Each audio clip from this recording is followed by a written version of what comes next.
আজ সকাল সকাল আমরা বেরিয়ে পড়লাম বড়মার কাছে পুজো দেওয়ার জন্য নৈহাটি। তো এখন আমরা আছি তারকেশ্বর। তারকেশ্বর থেকে আমরা যাব শেওড়াফুলি স্টেশন। তো যাই হোক, আমি টিনা, আপনারা দেখছেন টিনাস জন। আর যে সকল বন্ধুরা আমার ভিডিও দেখছেন কিন্তু এখনো পর্যন্ত আমার চ্যানেলটিকে সাবস্ক্রাইব করেনি, প্লিজ আমার চ্যানেলটিকে সাবস্ক্রাইব করে আমার পাশে থাকবেন। আর ভিডিওগুলো কেমন হচ্ছে একটু কমেন্ট করে জানাবেন, আর একটা ছোট্ট লাইক করে দেবেন। শেওড়াফুলি থেকে এখন আমরা এলাম ব্যান্ডেলে। আর আমাদের সবার প্ল্যান ছিল যে আমরা ব্যান্ডেল থেকে নৈহাটির ট্রেন ধরে নৈহাটি পৌঁছাবো বড়মার কাছে। আর আমরা ভাবলাম বাচ্চাদেরকে এখান থেকে একটু ডাব খাইয়ে নিই, কারণ ওরা প্রচন্ড হারে বায়না করছিল ডাব খাওয়ার জন্য। এমনিতেই তোজসোনা ডাব খাওয়ার জন্য পাগল, প্রত্যেক দিন যদি ওকে ডাব দেওয়া হয় ওর তো খুব ভালোই হয়। আর একটা কথা বলি, আমরা এখানে পৌঁছানোর সাথে সাথে আমাদের কিন্তু ট্রেনটা ছেড়ে চলে গিয়েছিল, তাই অনেকটা সময় আমাদেরকে এখানে কাটাতে হয়েছিল। যাই হোক, আমরা নৈহাটির ট্রেন পেয়ে গেছি। আমরা এবার যাচ্ছি নৈহাটির দিকে বড়মার কাছে। সত্যি বলতে আমি কিন্তু খুবই উৎসাহিত, কারণ অনেক দিন ধরে ভাবছিলাম কবে আমি বড়মার কাছে গিয়ে পৌঁছাবো। আজ আমি চললাম বড়মার কাছে, তো আজ আমি সেই জন্যই খুব আনন্দিত। এখন আমরা পৌঁছে গেলাম নৈহাটিতে। তো দেখো, বড়মার পুজো দেওয়ার জন্য কিছু সামগ্রী মানে ফুল, ধূপ, আলতা, সিঁদুর এগুলো আমরা কিনে নিলাম। আর এগুলো আমরা কিনছি নৈহাটির ওভারব্রিজের নিচে থেকেই, যেহেতু সামনে পেয়ে গেছি, ভিড়টা এখানে অনেকটাই কম ছিল। এবার আমরা চলে এলাম মিষ্টির দোকানে কিছু মিষ্টি কেনার জন্য। তো আমরা সকলে মিষ্টি কিনে নিলাম আর নাম আর গোত্রটা লিখে নিলাম। এবার আমরা সোজা হাঁটছি বড়মার, একদম বড়মার গেটের সামনে পৌঁছানোর জন্য। আর দেখো, লাইন শুরু হয়ে গেছে। রাস্তায় অন্য দিনের থেকে কিন্তু ভিড়টা আজকে অনেকটাই কম ছিল। আমাদের ভাগ্যটা মনে হয় অনেকটাই ভালো, কারণ শুনেছি বড়মার কাছে পৌঁছাতে অনেক কষ্ট হয়, মানে ভিড় ঠেলে ঠেলে যেতে হয়, কিন্তু আমাদেরকে খুব একটা ভিড় অতিক্রম করতে হলো না। আর এখানে দেখো, বড়মার তিলক আমাদের কপালে সবার দিয়ে চলে গেছে। এখন আমরা ভিড় ঠেলে চলে এলাম একদম বড়মার মেন গেটের সামনে।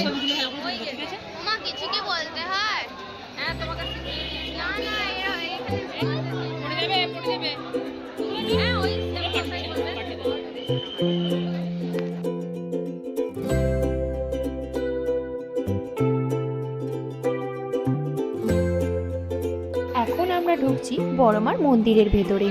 ভিড়টা খালি শুধু দেখেছেন, এবার দেখুন কেমন ভিড়। তবে আমি খুব ভাগ্যবান যে এত তাড়াতাড়ি আমি বড়মার কাছে পৌঁছাতে পারবো।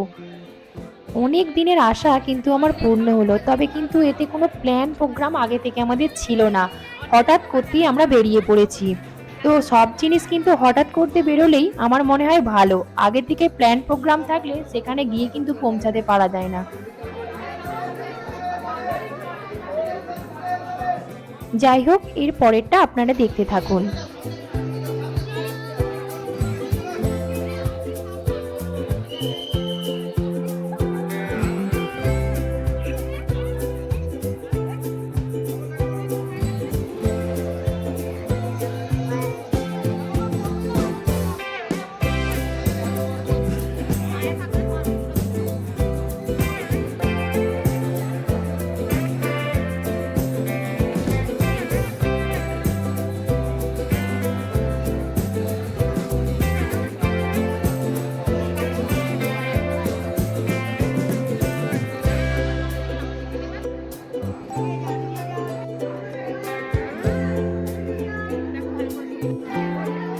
আমরা পুজো দেওয়ার পর এবার আমরা চলে এলাম বড়মার কিছু প্রসাদ খাওয়ার জন্য, কারণ আমরা সকাল থেকে কিন্তু কিচ্ছু খাইনি, শুধু এই প্রথম ফলটুকুই খেলাম, জল পর্যন্ত খাইনি।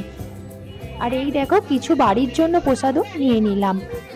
এবার আমরা চলে এলাম একটা হোটেলে কিছু খাওয়ার জন্য, কিন্তু আজকে যেহেতু আমরা নিরামিষ, তো আজকে আমরা নিরামিষই খাবো।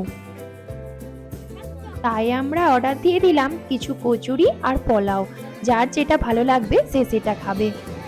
তো এই দেখো, দূর থেকে একবার দেখিয়ে দিলাম বড়মার মন্দিরটা।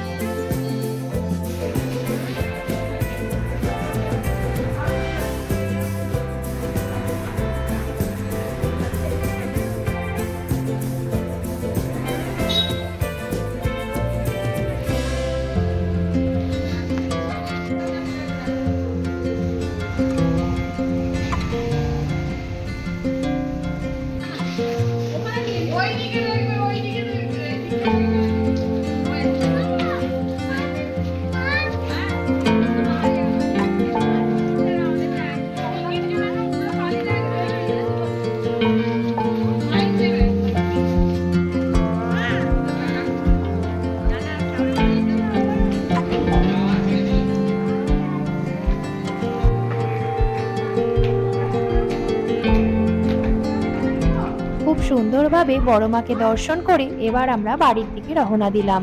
তো যাই হোক, আজকের মতো ভিডিওটা আমি এখানেই শেষ করলাম। আর অবশ্যই আপনারা কমেন্ট করে জানাবেন যে আমার বড় মার দর্শন আপনাদের কেমন লাগলো। যে সকল বন্ধুরা আমার ভিডিও দেখছেন কিন্তু এখনো পর্যন্ত আমার চ্যানেলটিকে সাবস্ক্রাইব করেননি, প্লিজ আমার চ্যানেলটিকে সাবস্ক্রাইব করে আমার পাশে থাকবেন। আর অবশ্যই ভিডিওগুলোকে লাইক, কমেন্ট এবং শেয়ার করে দেবেন। আপনারা ভালো থাকবেন, সুস্থ থাকবেন। আবার দেখা হচ্ছে নতুন একটা ভিডিও নিয়ে। নমস্কার।